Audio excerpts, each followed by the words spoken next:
Good morning. Check, check, check. Over here. Check 1, 2. Check 1, 2. Hey, hey, hey. Check 1, 2. Good morning, everyone. Welcome to the Unitarian Universalist Congregation of Phoenix. I am Benji Messer, music director here. I use he, him pronouns. Thank you. Today's service is a prayer for peace in Israel, Palestine. And we begin with our opening hymn for the month of November, Love Will Guide Us. I invite you to rise in body or spirit and sing with us.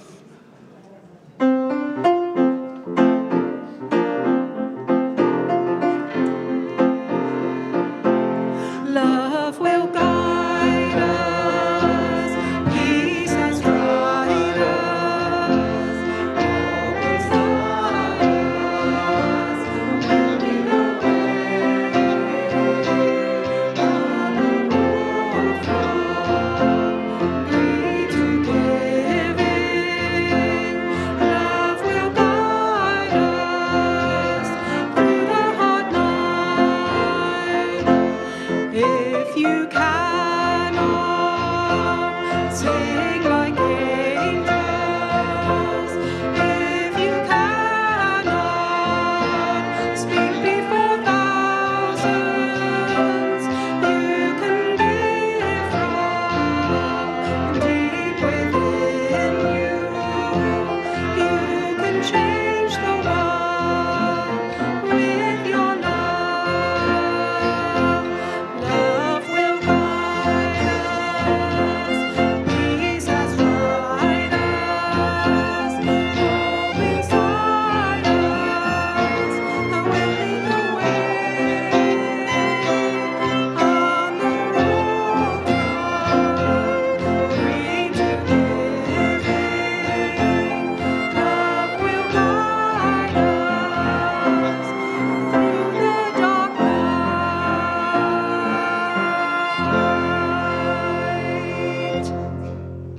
Thank you all. Please stay standing for our chalice lighting.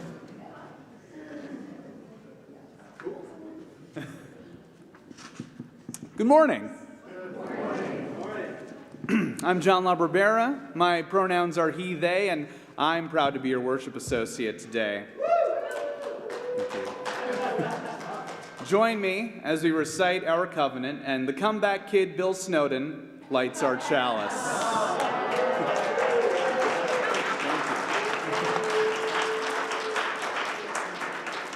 If you're watching remotely and have a chalice with you, please light it with us. Love is the doctrine of this congregation. The quest for truth is our sacrament, and service is our prayer. To dwell together in peace, to seek knowledge in freedom, to share our strength in fellowship. Thus do we covenant. Please be seated. Thank you, Bill.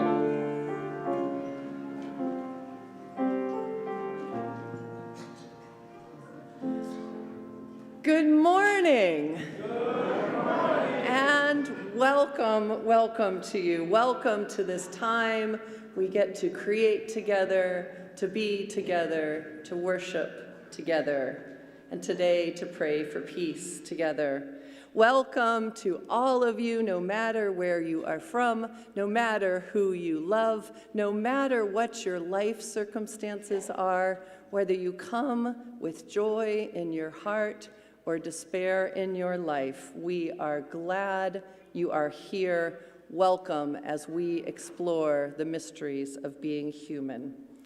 I am the Rev Christine Dance. My pronouns are she and her, and it is my great honor to serve this congregation as its minister. The Unitarian Universalist Congregation of Phoenix strives to be a spiritual community for our time, one that is theologically diverse, radically inclusive, and justice-centered. If you are new here, first or second time, we'd love to have a little wave. There's a couple of you who are brand new. Yes. Thank you very much for visiting us. I hope those around you will say hello and make you feel welcome. We are Everything changes every week. You never know what you're going to get here. So we highly recommend that you come 2 or 3 times to see what it is like. And this week you're lucky because there is a Get to Know UUCP gathering after service. We hope that you'll stay and get to know us more. Here at UUCP, we put our mission in action when we discover what it means to be human together.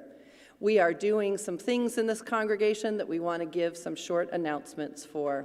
We are collecting signatures. You can sign up now for training and collecting signatures on the nonpartisan abortion access petition from your like-minded network of family and friends. No, we are not asking you to approach strangers or knock on doors. Even 1 or 2 signatures makes a difference. All the information can be found on Compass and the Civic Engagement webpage.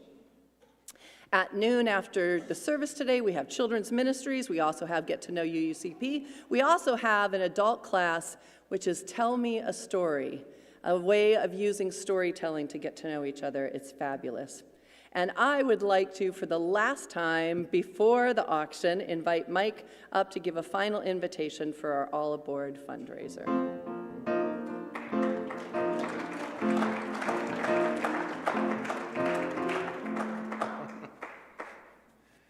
All right. I'll give you a break. Good morning. My name is Mike Gatorna, and my pronouns are he and him.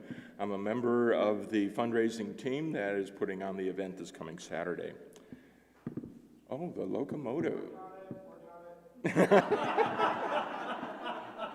Well, I was going to say seeing it coming around oh, there it is. Good. The locomotive is coming around the last bend, steaming hard into our UUCP sanctuary station in support of our fundraiser and friendraiser auction event.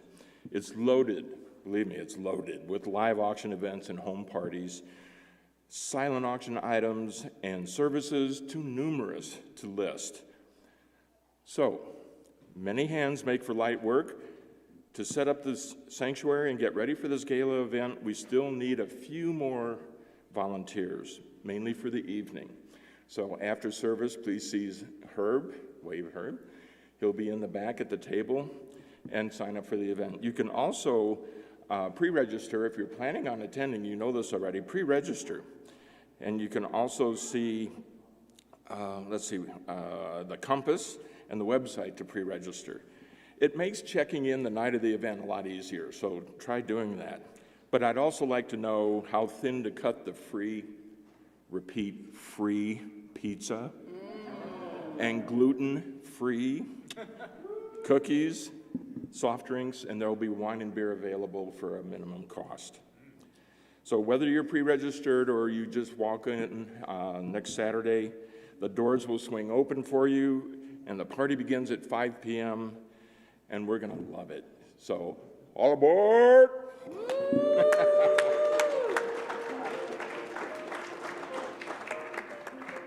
And we have so much going on this October and November. I'd also like to invite Susan Goldsmith to the mic to talk about our exciting deep dive discussions where we are learning so much about us and the congregation. Good morning. I'm Susan Goldsmith, and my pronouns are she and her. The board has asked the capacity building team of the congregation, which you may not know exists, but it does. We're building capacity, and I'm the coordinator of that, to develop a framework to be used by the board and the congregation for decision-making as we go forward. We want that to be mission-based. Board Treasurer Carol Ackerman and I are heading up this effort, which we expect to end by May, with a framework. But to do that framework, we need a foundation. We need to put some meat on the bones of the mission. So do you have a dream for UUCP? Maybe a bunch of dreams. The mission says, as you heard a minute ago, we want to be a spiritual community for our time. What does that look like in kind of concrete terms? What does theologically diverse feel like? What does radically inclusive taste like? Try to think of some of those things. Some of you have these Purple sheets on your seats. Share them if you didn't get one. They're around. They're in the Johnson room as well. And each week they ask, what is your most adjective dream? This Sunday, it's what's your most thoughtful dream for UUCP. But you can substitute whatever adjective you'd like. So that's one way you can participate. We're trying to get as many voices as possible in this conversation. This is Zoom week. Hello, Zoomers. Are there Zoomers? I don't see the Zoomers. Hi, Zoomers. Yeah, you can say hi to them. This is Zoom week, so I noticed an announcement up here that after service today, there is one of these deep dive discussion meetings that we're having. It is a Zoom-only meeting, so don't go looking for it on campus because it's not here. You need your computer. So Zoomers, join us. And on Wednesday at 6:30, there's an evening Zoom-only meeting. The links for the Zoom meetings are in Compass, and the information about the next two open to everybody meetings are also in Compass, next Sunday and the Sunday after. We have trained facilitators ready to lead you through a process that we designed so that we could have some kind of parallel structure when we go to collect all this data and try to figure out what do we really mean by spiritual community for our time. And starting today, I asked John to bring the box. This is the fancy dream box. There's one, it's beautiful. It says dream on the side and on the top, and there's one just like it in the Johnson room. This one lives back there. You get what you pay for. Yeah, get what you pay for. Perfect. It works. It's got a slit in the top and everything. So we really would like you to drop your dreams in there. And starting today in the Johnson room, there will be one of the tables that'll have a sign on it that says sharing our dreams for UUCP. Today, Sarah Carlson's going to be sitting there, and maybe John will sit there for a little while too, and listen and gather up dreams and take some notes so that we can come to a picture of all of this, which we plan to do. There's the capacity building team will be working on in December and reporting on in January. And finally, you can email us at framework@phoenixuu.org if you have questions, complaints, comments. If you want a meeting of your own, we're glad to set it up. But this work this fall that you and we will be doing lays the foundation for creating a good framework in the spring so that we can live into our mission. Thanks.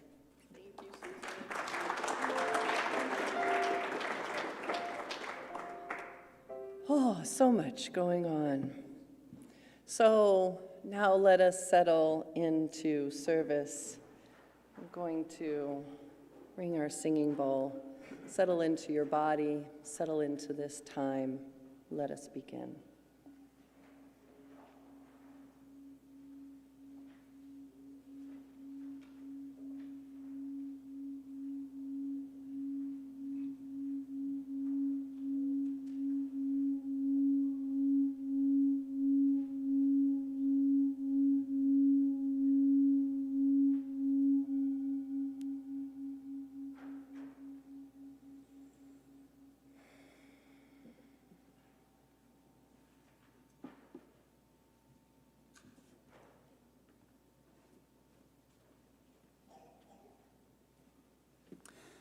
Join us as we explore what it means to be a people of peace.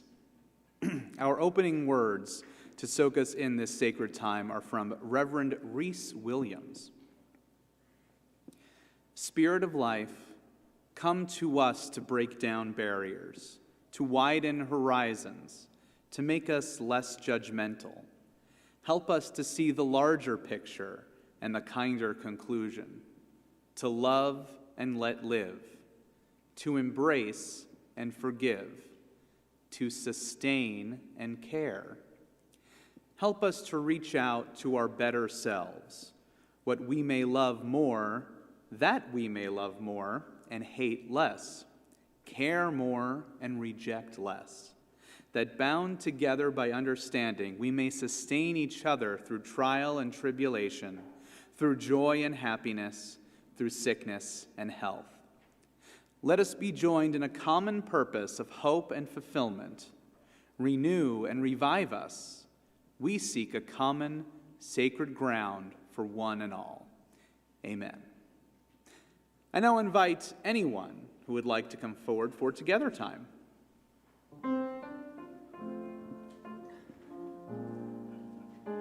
You can't leave me up here by myself.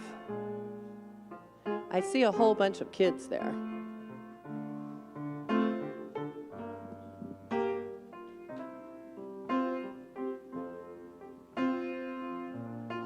young at heart. Excellent. So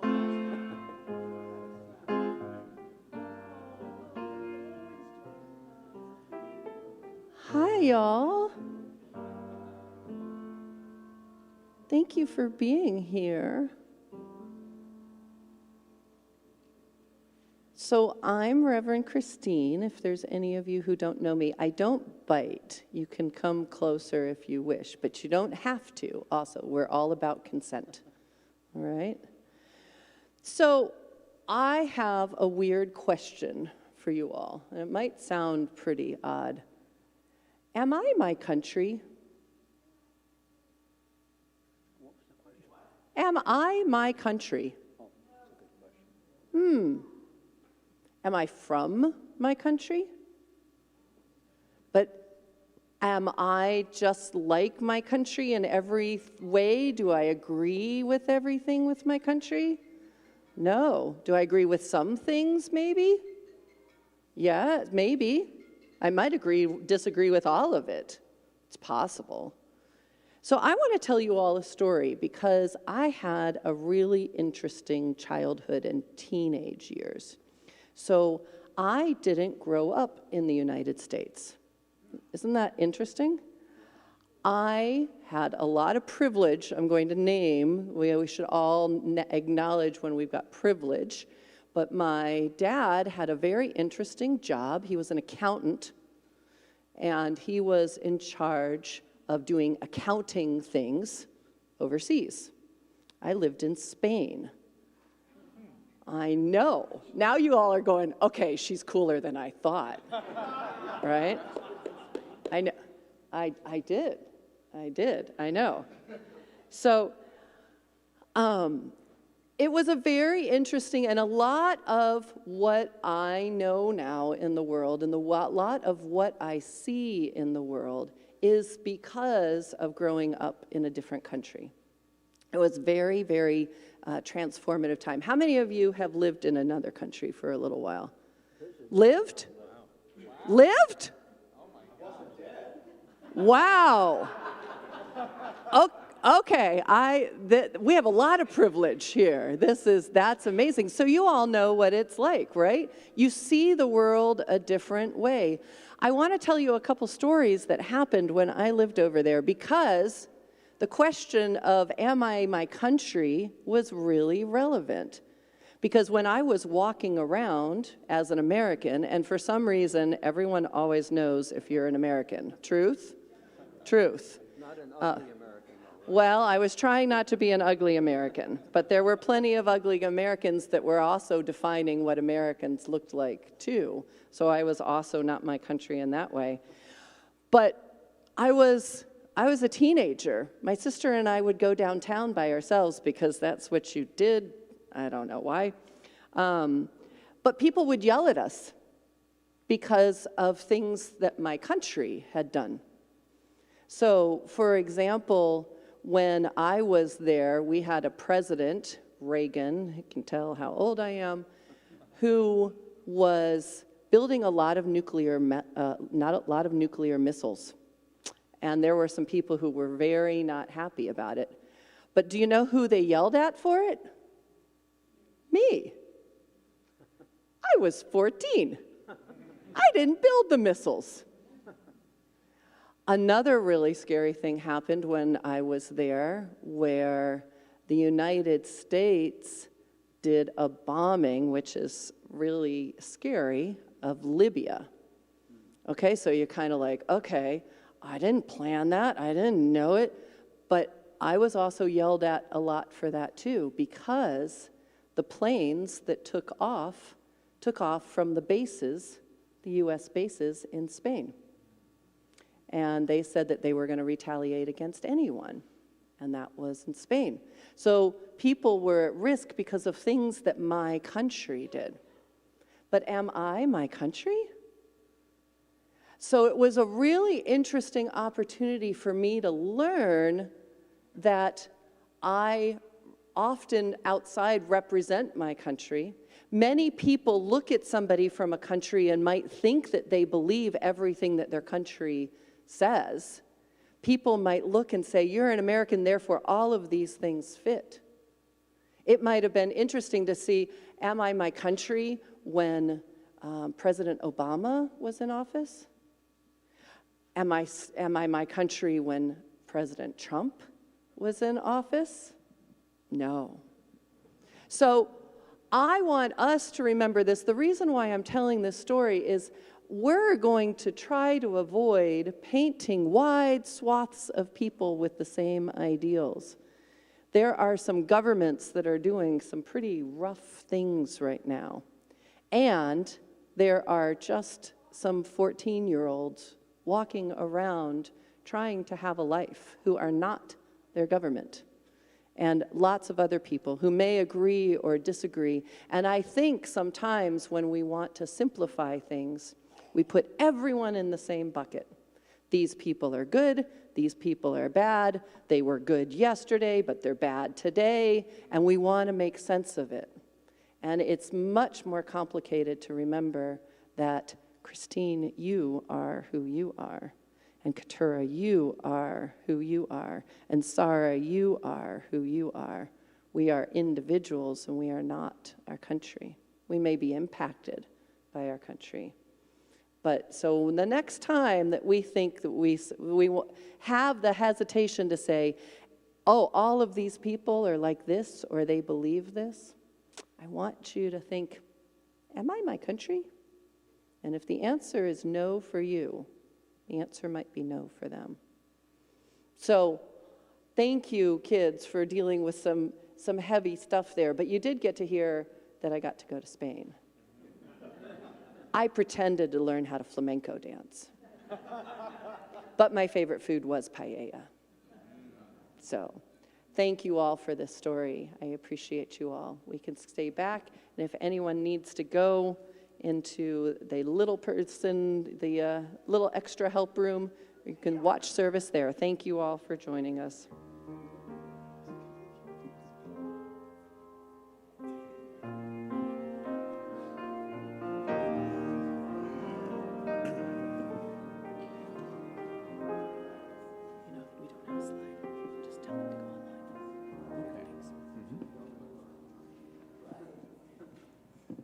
Each week, we practice generosity as a source of joyful living by splitting our offering plate with UUCP and a local organization that shares our values.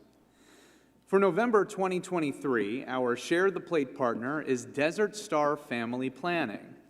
The mission of Desert Star Family Planning is to promote the health and well-being of their patients and community by providing just, dignified, and exceptional care.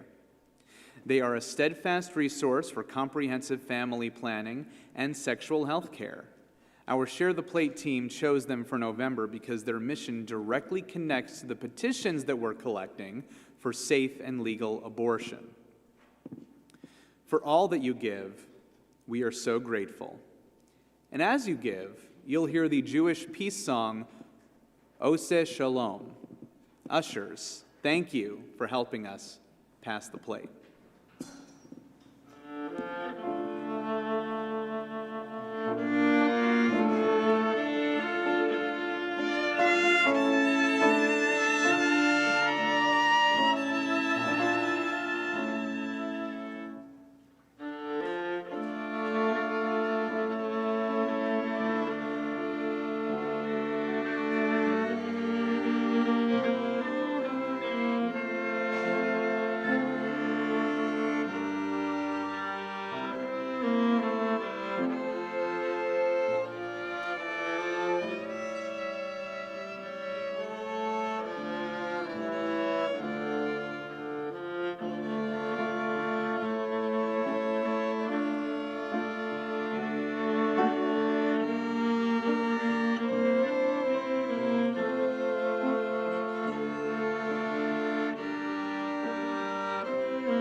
We are so lucky to have such talent in our congregation.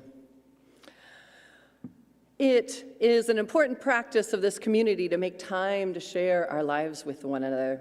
We do this because each person has value and each person's experience matters. We would love to share our joys and sorrows, whether you are holding laughter or tears in your heart. If you're on Zoom and want to share a joy or sorrow, please text it into the chat. And in the sanctuary, there are cards on the table back here. I've got a few of them with me. As we open this sacred time to amplify our joys and lessen our sorrows, let us take a deep breath together. I wanted to tell you that I got to make a very special phone call on Monday. Our own Elaine Warner, who is the founder of our foundation and has been in this congregation since the 1950s, turned 100 years old on Monday.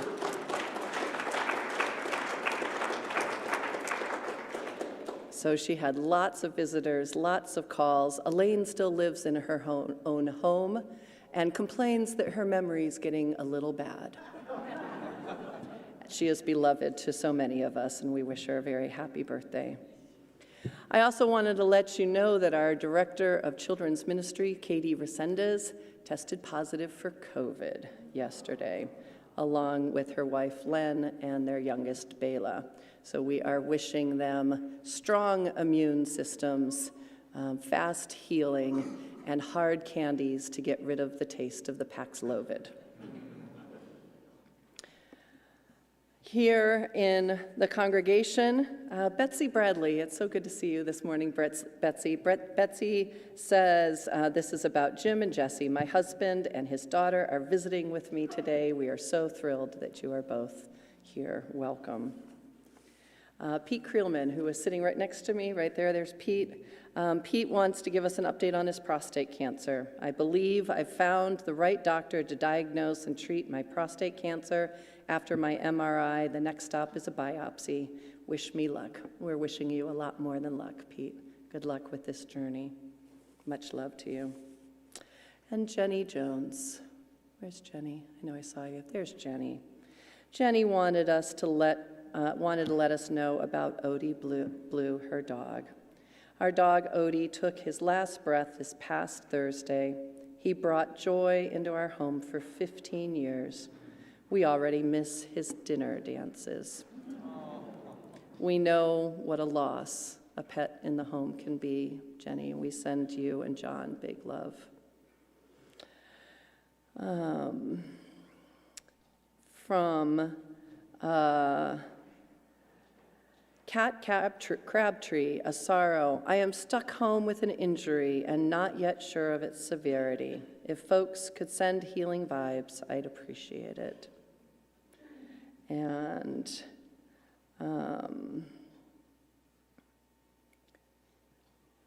Peyton from our sound booth had their last swim meet this past week of their high school swim career. It's been a joy, and congratulations on a wonderful swim career, Peyton. And also from the audio deck, Jade says, thank you, ASU. They just approved my entire gender-affirming care plan under my insurance. Also, yeah, it's a big deal. And Jade also has a donor meeting with the Audio Installation Commission for the North American Modern Arts West Coast Tour, so congratulations on that.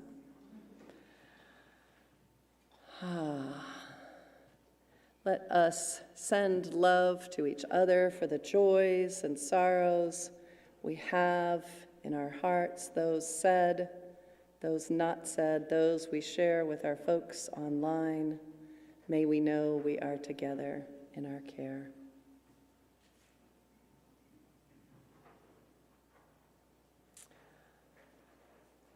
Dear ones, there is so much going on in our world. There's so much going on in our country. There's so much going on in our lives. Sometimes it is important that we take some time and connect with our body and our spirit. Oftentimes, this time here in the congregation can be the only time we stop and do this in our busy weeks. So let us settle in our seats and our bodies and join in the spirit of meditation and prayer.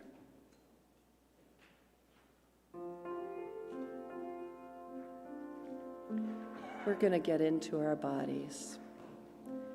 I want you to picture a ball of light in your head. As you breathe, I want you to feel it expanding.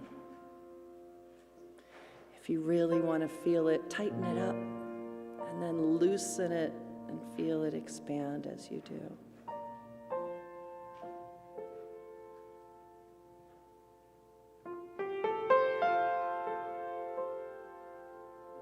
Move that ball of light down into your throat, the place of your words, those things that are easy to say, difficult to say, the ability to speak your truth. If it helps to tighten it and then loosen it again to feel that expand, do that. Keep the light in your head, keep it in your throat, but find a little bit more and press it down now into your chest. Your heart area, the center of your emotions. Find those corners where it is hurting. Find those corners where it might be bursting with joy.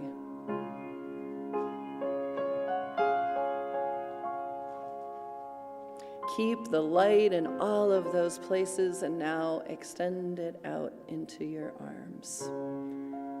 All the way through your arms to your fingertips. The arms that hug. The arms and fingers and hands that do,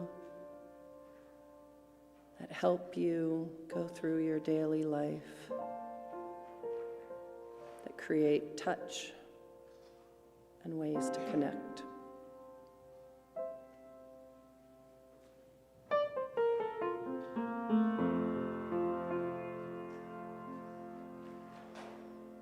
Take another deep breath and keep all that light there, but push it further down into your hips. The place that is grounding you on your seat or your floor, that gives you stability, that sometimes literally is your grounding. May it feel stable.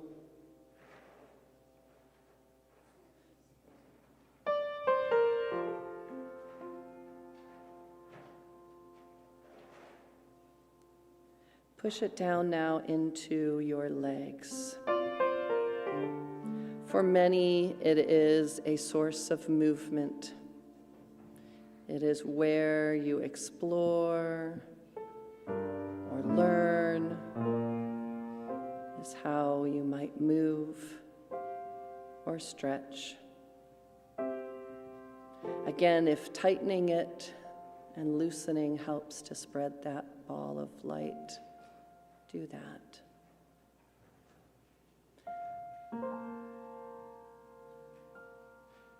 And now push it down into your feet. The place where we march and protest, where our feet connect with the ground. The place of so many bones, where it's a miracle that it all works together as an orchestra. Tighten those feet and loosen them and feel the light.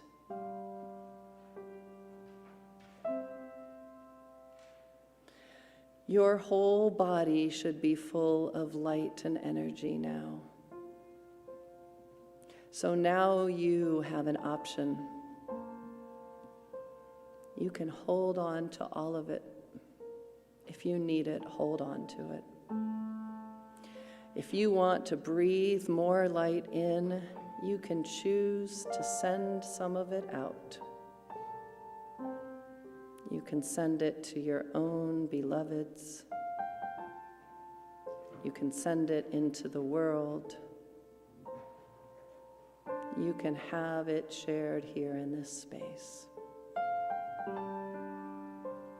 Keep breathing and feel that light go where it is needed.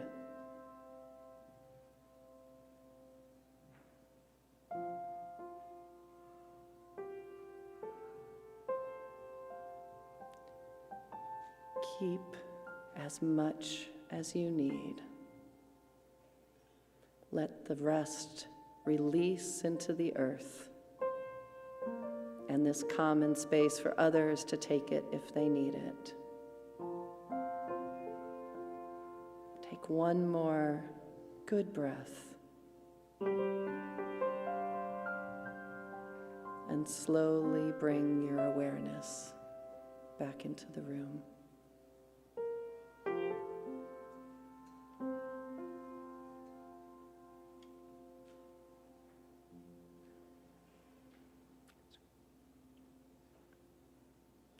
With our bodies and light and energy collected, I wish for you to join me in a prayer for peace. Spirit of love, Spirit of light, we pray for those in positions of power, that they may take responsibility for the good of the whole over fear, greed, revenge, or power. Spirit of compassion, even in the darkest times, we look for your path. We send compassion to help the helpless, to speak for the voiceless, and to bring understanding to a world darkened by ignorance and hate. For all those who aid and risk much to help others, may their actions be successful and their words heard. We send our hearts to all of those affected by war and strife and hate and fear. We extend our blessings to those injured and traumatized, those grieving, and those held as captives. May the power of love triumph over the power of vengeance. Spirit of justice that calls us to uphold the dignity of each and every human being, every child of this earth, we pray that the many terrible cycles of violence and revenge end, that the chaos created by humans be replaced with peace. Shalom, salam, in this broken world. May we all be part of creating this peace in our own hearts, and may it extend to the world, in our bodies, and in our hearts, and in our minds. We say a hearty amen, and blessed be.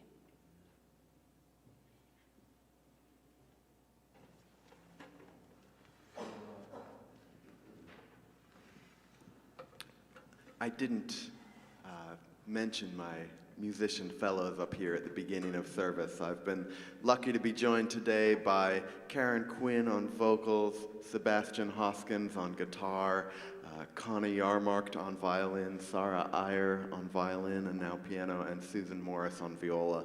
And these folks, our string players, have prepared two movements from a song cycle by the violinist and composer Marwan Abu Jaja, who plays violin with the Syrian National Symphony Orchestra.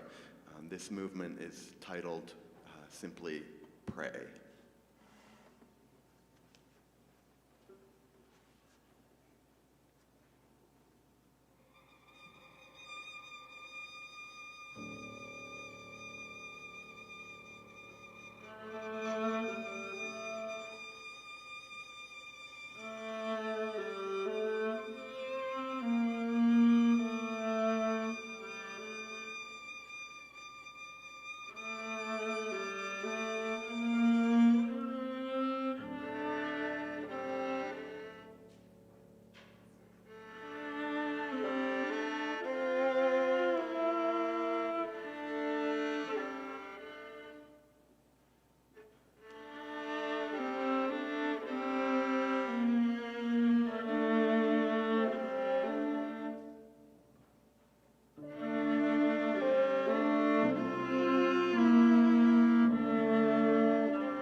That was stirring.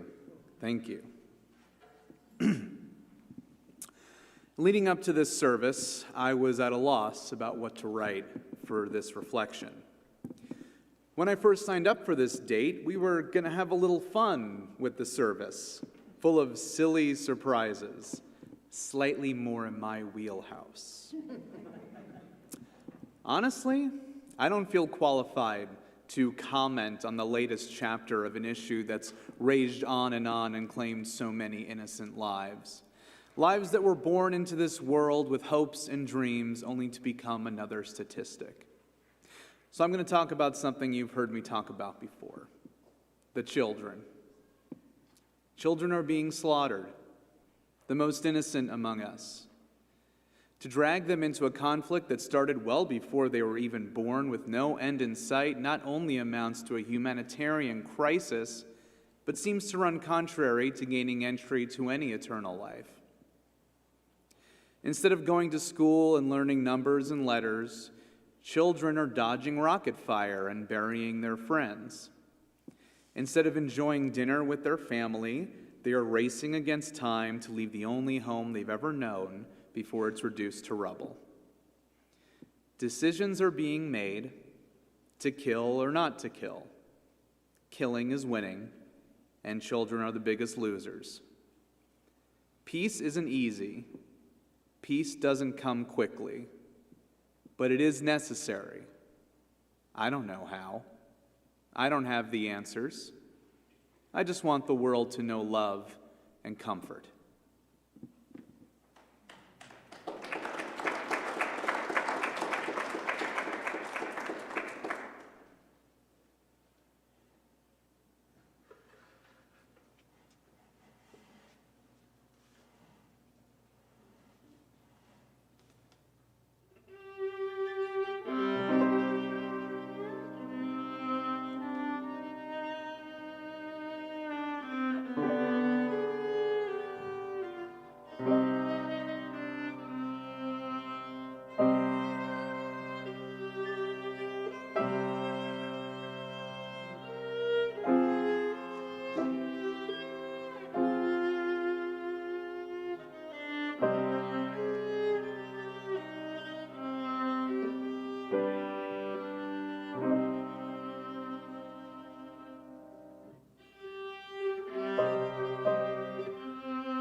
A year ago, I was in the Holy Lands of Israel and Palestine. In fact, a year ago today, I had just crossed over from Israel through the gates to Palestine. It was a trip I had long yearned to go on, led by a friend of mine who had served as a Lutheran minister of the only Christian church inside the ancient walls of Jerusalem. I knew he had similar worldviews as I did. I knew that Karen and I would be safe as a queer couple. I knew that I would learn a lot about religion and the area, and that I would get exposure from a friend who was also a third culture person, an American living in another country, who he was not his country. I had wanted to explore that area that was sacred to the three Abrahamic traditions, Judaism, Islam, and Christianity. I had wanted to study all of the places I'd learned about in seminary, the site of the first and second Jewish temple, the Dome of the Rock Mosque. Yes, those three places are all on the same plot of land. The Wailing Wall just next to it, the city of David, Bethlehem, Jericho, the Sea of Galilee, the Dead Sea, all of these places that are part of our cultural vernacular of centuries past from any religion. They know about these places, but are also very real and present locations with active people living there and trying to stay alive there. I wanted to understand the past, but I really wanted to gain a better understanding of the present. Now, I thought I understood a little. I crammed and read all kinds of books on the plane so I could learn more. And I realized I knew nothing. We were about 40 travelers of all ages and backgrounds. Notably, 4 of us had gone to college together over 30 years ago. And I learned a lot. I saw firsthand what Palestinian occupation looked like. Occupation is such a quaint word for what is happening over there. Experiencing the wall, basically a larger jail cell, the lack of freedom, the extreme differences in resources, experiencing that and knowing that these folks are in captivity is very different than hearing about it. I saw the settlements, which is also a very quaint word for massive, sprawling apartment complexes with their own systems of water and protection and roads that are literally on the lands behind the wall that is supposed to belong to Palestine. I saw the presence of the Israeli army everywhere and was humbled to really understand that the majority of them were 18 and 19-year-old kids who were in service, mandatory service for their country. I saw some of the most religiously devout people I have ever experienced. People for whom their faith is not just what they believe, but their true sense of identity. And the people for whom their faith is what got their ancestors killed, because of that identity makes it all the more powerful. I experienced the military state in Israel, and everyone said, "Are you worried about going to Palestine?" And what I need to tell you is that we met the most deeply kind people everywhere in Palestine. We felt safer in Palestine. They gave me this handmade, hand cross-stitched stole. Did you know that the Christians in the Holy Land are Palestinians? This is the Jerusalem cross. One story that really stuck with me, we were getting ready to cross the street in the West Bank, and a car honked at us. Now here, when your car honks at you, you go, what did I do wrong? And so it's like, we're on the sidewalk. We didn't even do anything. We must be going against some kind of social norms. No, they were waving to make sure that we knew that they had stopped so we could cross. I asked some folks who were hosting us that evening, and they said, oh yeah, that happens all the time, with the explanation of, we're just glad you're here. Please go home and tell people that we're still here.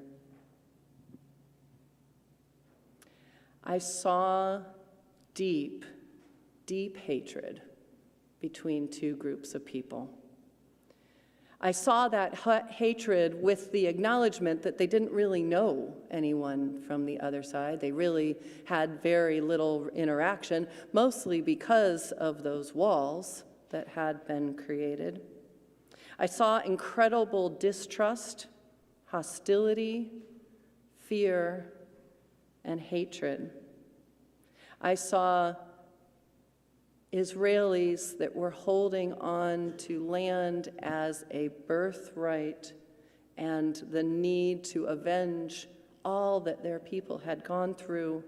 And I saw Palestinians who still held the keys to their homes that they had not lived in for 70-some years. I came away thinking that when we say, oh, this is going to be harder than peace in the Middle East, going, nothing seems harder than peace in the Middle East. I learned so much, but here's the thing. Most importantly, at every turn, I realized that I know nothing. So much history, so much strife, so much sacredness, so many experiences, so many stories. I know nothing. So imagine my confusion these past few years when it seems that everyone I see on social media has turned into an expert on the Middle East. People have reduced what is happening to memes and statements, and this is the explanation of what's happening. I see the reduction of thousands of years of strife and conflict into simple statements, summing it up in a few sentences, and some stating that they know the solution. It confuses me, truly. And I don't mean to be trite about it. And I think it's a human reaction when we see something like that, we wish to gain understanding. We wish to know what is happening so that we can make sense of it. So we reduce it down to something that makes sense. The problem is what we've reduced it to isn't necessarily true. And some people are reducing some very complex situations to communicate it to others, and they're using metaphors that I'm finding offensive. To compare the Israelis to U.S. colonizers and Palestinians to our indigenous population is not accurate or complete.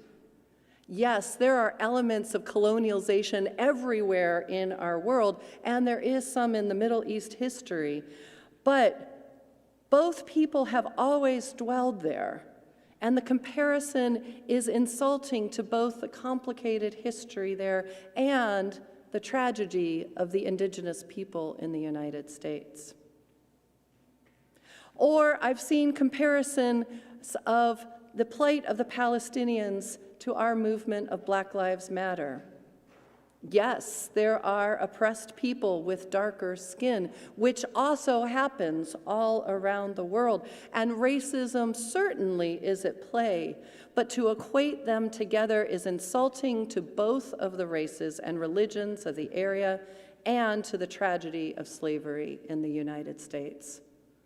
I urge you that whatever you're doing to make sense of this, to be able to delve into the nuances and the complications and not to make simple memes or statements.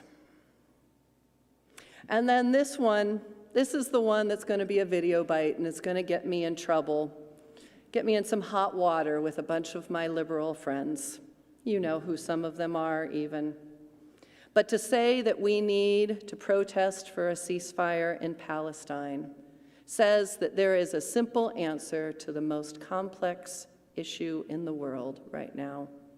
And it ignores that there are Israeli hostages in Gaza right now, and that a ceasefire does not mean less killing. It just means as long as the Palestinians can't go anywhere, it is just harm delayed. So this is where I am. I'm a minister. I have strong UU values. My Unitarian Universalist values compel me to be in this place right now. And yes, I'm your minister, and I happen to have some privilege of sitting up here in a pulpit and having something to say about it, which I'm sure any of you could do it. But I want to be very explicitly clear and say these are just my thoughts. These are just the ways that I'm trying to make sense of this. I don't need you to agree with me. I don't expect you to agree with me. And if you all did, I'd be highly shocked and say that you are not Unitarian Universalists. I do not speak for our denomination, just like I am not my country. And I am aware of how little that I know. So this is where my UU values compel me to be right now. Mostly, I am so sad. I am living into lamentation of these times.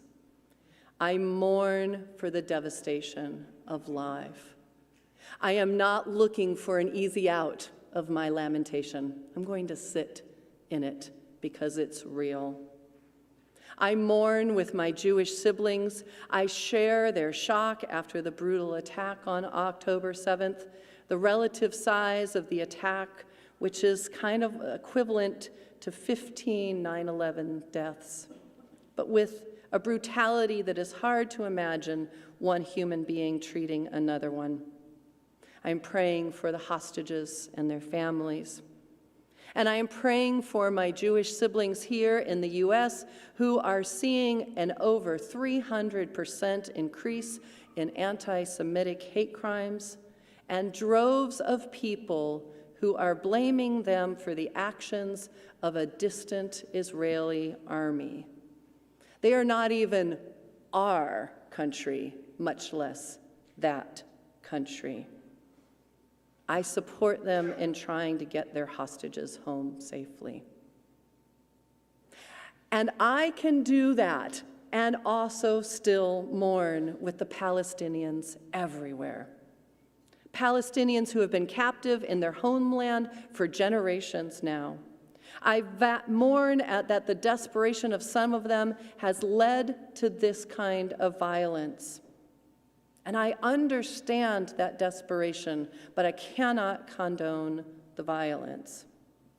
I especially mourn with those in Gaza who live in very different realities than those in the West Bank and who are trapped in a small strip of land while bombs land all around them, and they don't have the ability to escape because they are captives in that land, who are collateral damage from both their government and the Israeli government in the most brutal ways, and who are going through this without food, water, electricity, health care, the basic elements for life.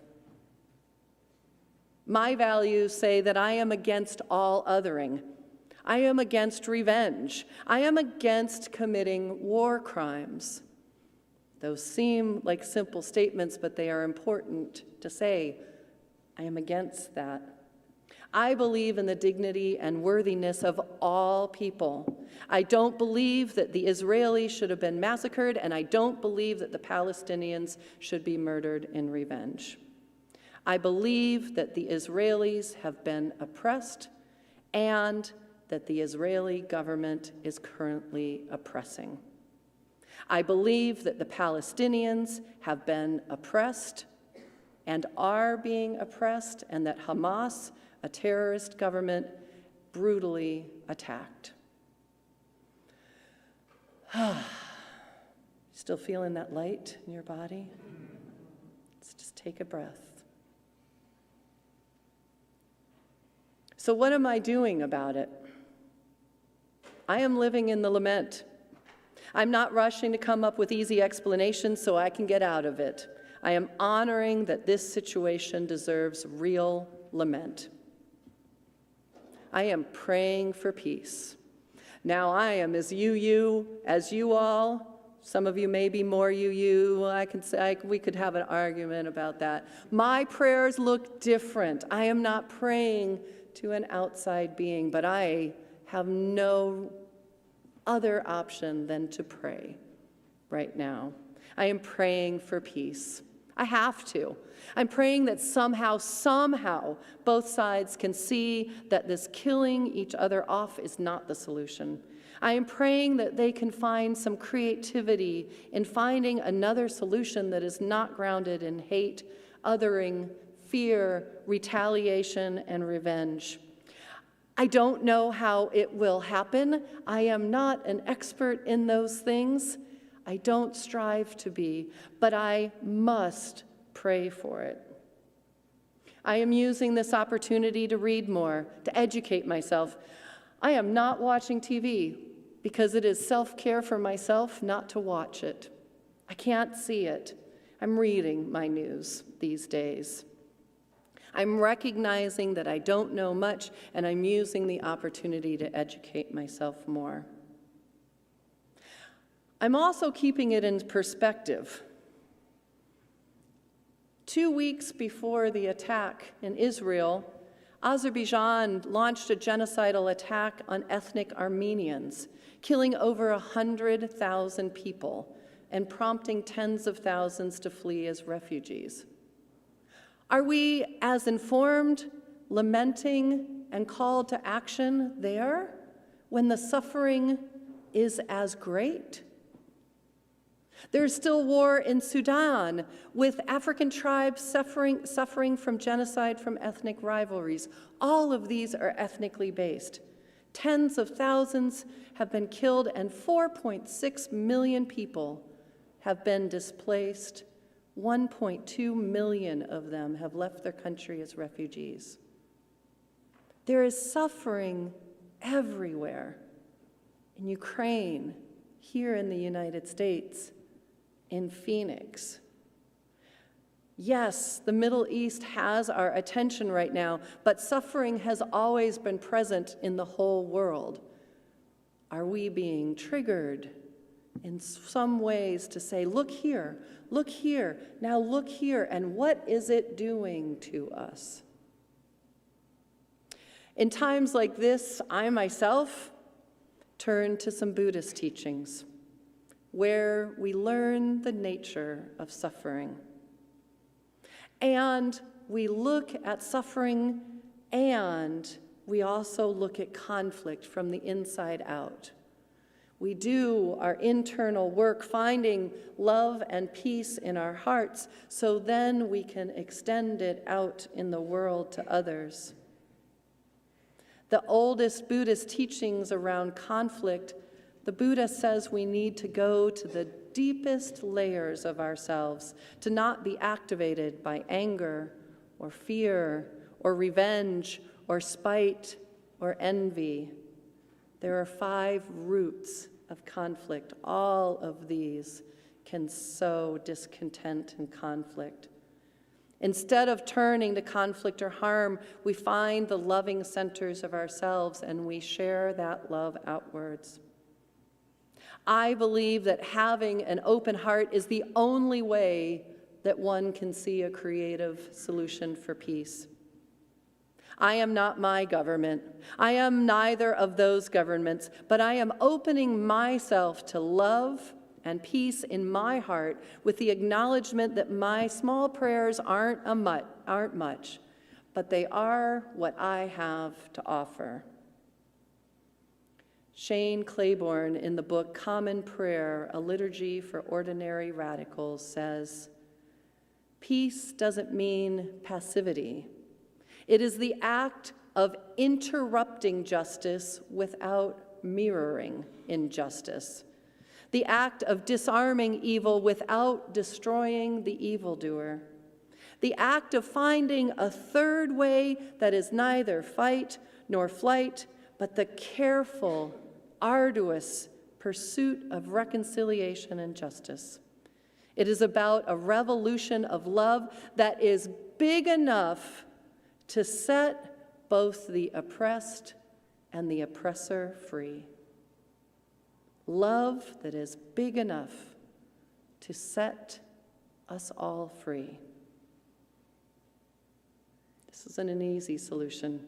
I don't even know if it's possible in the Middle East, but I need to pray and hope that it may be someday.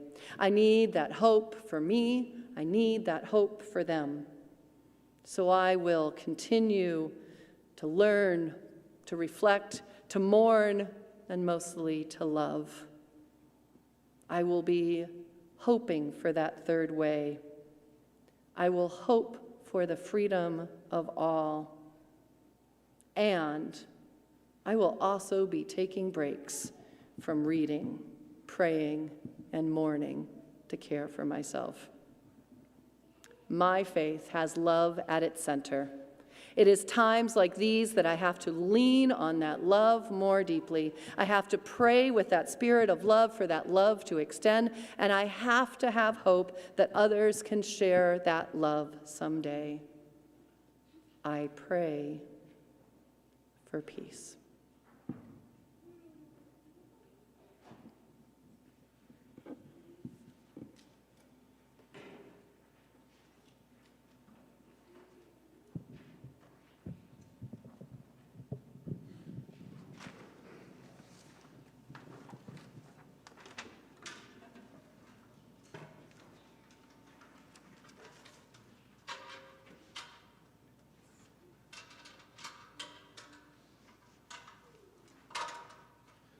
Thank you, Christine.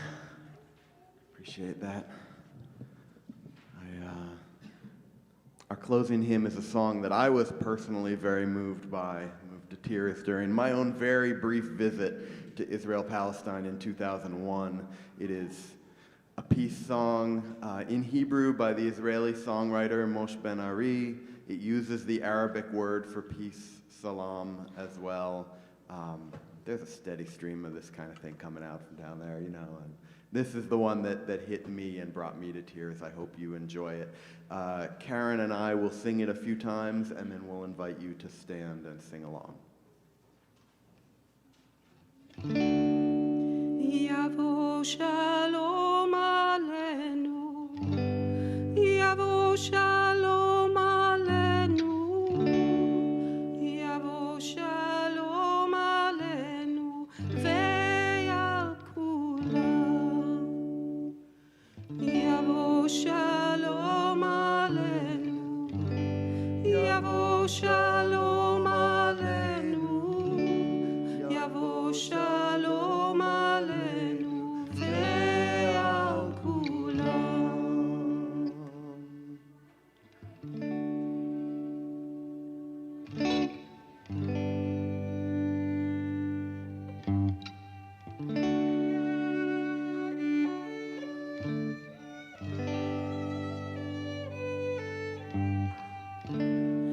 Yavo shalom aleinu, Yavo shalom aleinu, Yavo shalom aleinu, ve'al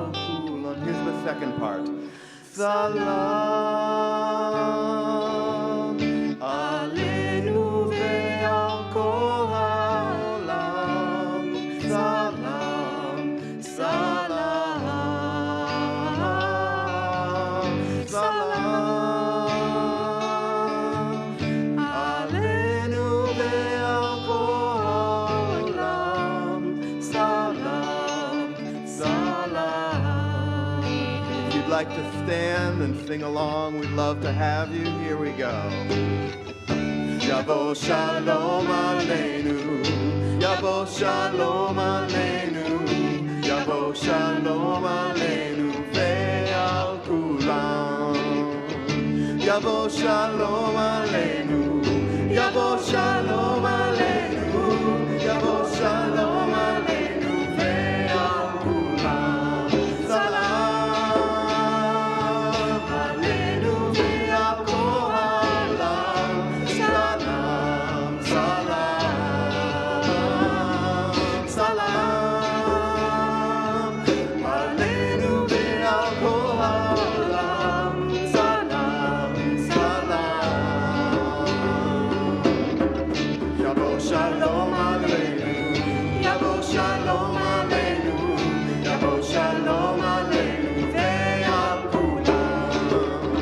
Yavo shalom aleinu, Yavo shalom aleinu, Yavo shalom aleinu ve'al kulam. Shalom aleinu ve'al kol ha'olam. Salam, salam, salam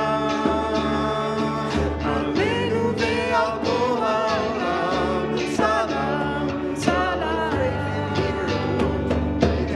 Shalom aleinu, Yavo shalom aleinu, Yavo shalom aleinu ve'al kulam. Yavo shalom aleinu, Yavo shalom aleinu, Yavo shalom aleinu ve'al kulam. Salam aleinu ve'al kol ha'olam.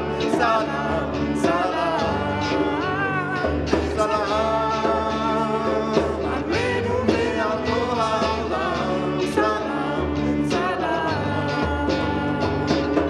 Yavo shalom aleinu, Yavo shalom aleinu, Yavo shalom aleinu ve'al kulam. Yavo shalom aleinu, Yavo shalom aleinu, Yavo shalom aleinu ve'al kulam. Salam aleinu ve'al kol ha'olam. Salam, salam, salam aleinu ve'al kol ha'olam. Salam, salam. Yavo shalom aleinu, Yavo shalom aleinu, Yavo shalom aleinu ve'al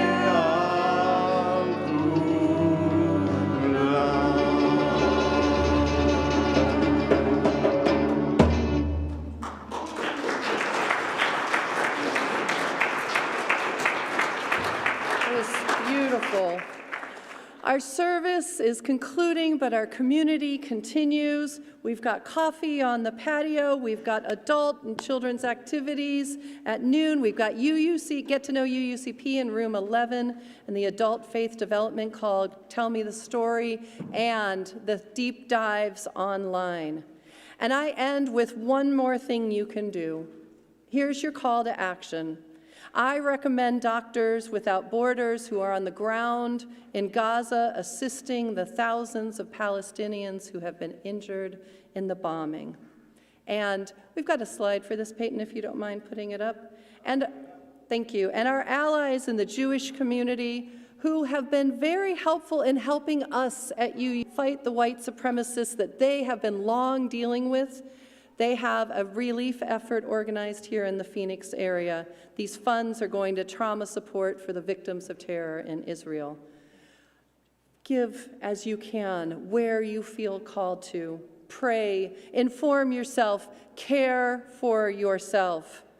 May you find peace in your heart during this hurting world. May we continue to pray and work for a world where peace and compassion can thrive. And may we create a community right here, what we want to wish for in the wider world. Go in peace, go in love.